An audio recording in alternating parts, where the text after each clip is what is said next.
2010, I ran the office on the motto of needing a change and doing things right. Since I've taken office, we have collected over $800,000 for our local merchants through our bogus check department.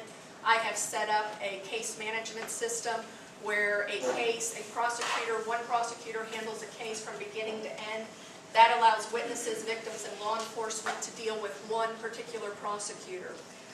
Additionally, when I took office, I noticed that there was a backlog of sex crimes that had not been investigated. We had some sex crimes that were, an allegation was made and it was still a year before it was being investigated. When I learned that, I decided that the district attorney's office needed a sex crimes investigator. It's the first time in the district attorney's office in this district that we have had a expert sex crime investigator, Gary Stansel. He has over 39 years of experience. He lends his hand throughout the community, and we no longer have a backlog. As prosecutors, we are required under the law and the Constitution to reveal when we have a witness or a person who is untruthful or has credibility issues. And as many of you know, that has happened on my watch. I will make sure that the people get the very simple issue that has been surrounding me for almost 2 years in my office. We had an officer who said that suspect confessed to a rape, and the evidence did not show that. And we had to disclose it under the law and the Constitution. There was no evidence to support it. Each of my prosecutors that reviewed it determined there was no evidence of it. When we learned of that, I met with Chief Brown, and he requested that I meet with the city attorney, Mr. Ballard.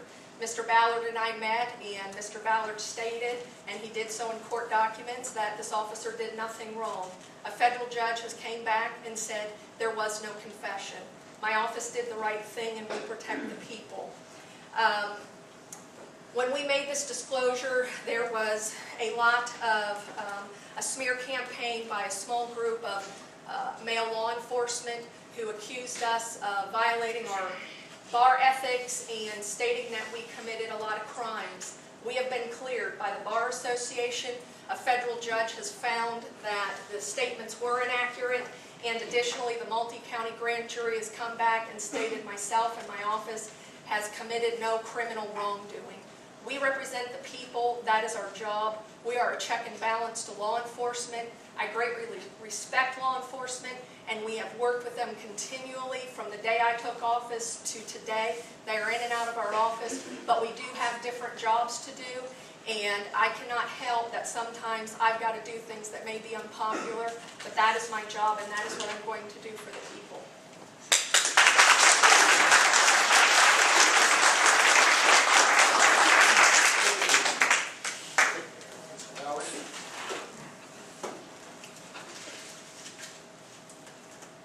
Now's the time.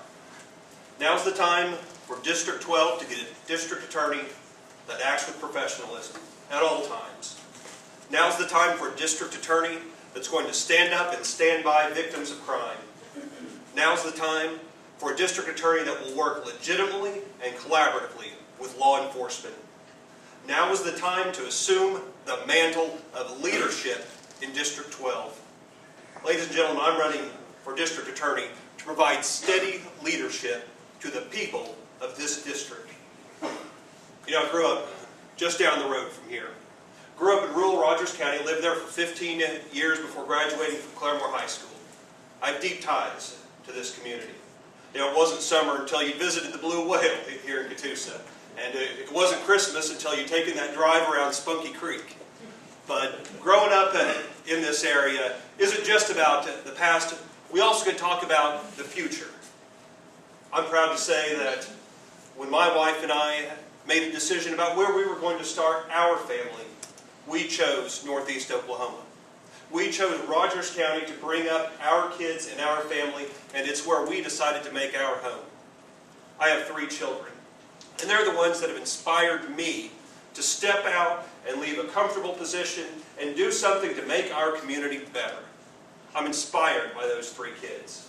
I could be with them tonight, but there is no more important place than I could be than right here speaking to you. Because the decision that you'll make on June 24th is an important one. But it's not just about my background. It's not just about my ties to Rogers County. I'm the candidate with the experience and the knowledge to take us in a different direction. Out of law school, I went to work for the Oklahoma County District Attorney's Office, largest DA's office in the state. And the reason I did that was that I knew I could bring that experience back to anywhere else in Oklahoma and succeed. Last year I was there, I was a special victims prosecutor. Ladies and gentlemen, I've spent my career standing in court, standing up for victims of crime, standing up for people and citizens of the district.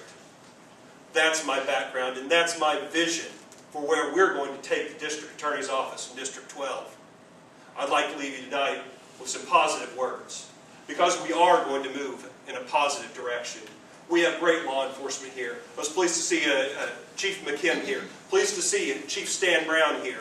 We have positive law enforcement. We have good law enforcement. And what they need is a district attorney that will stand behind them and represent the people of this district. I'm proud to be running for district attorney. I'm going to take this county and this district in a different direction. I'm going to provide steady leadership to District 12. Thank you.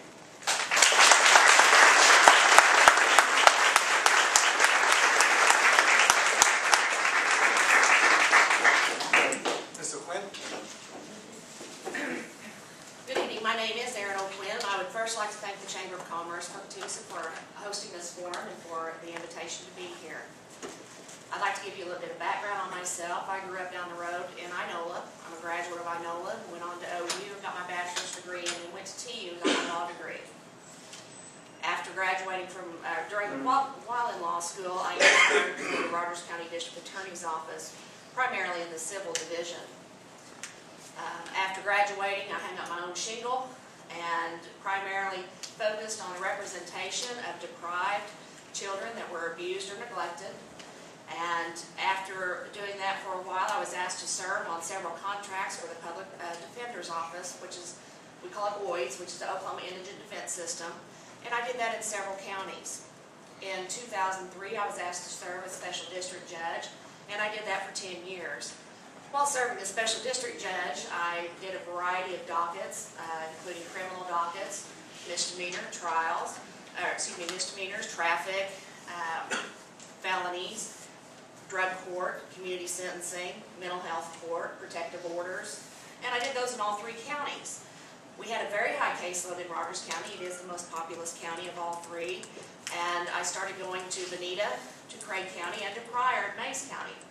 Still with those responsibilities, we were at my office with 2 staff members, was able to go and go through 400 cases a week.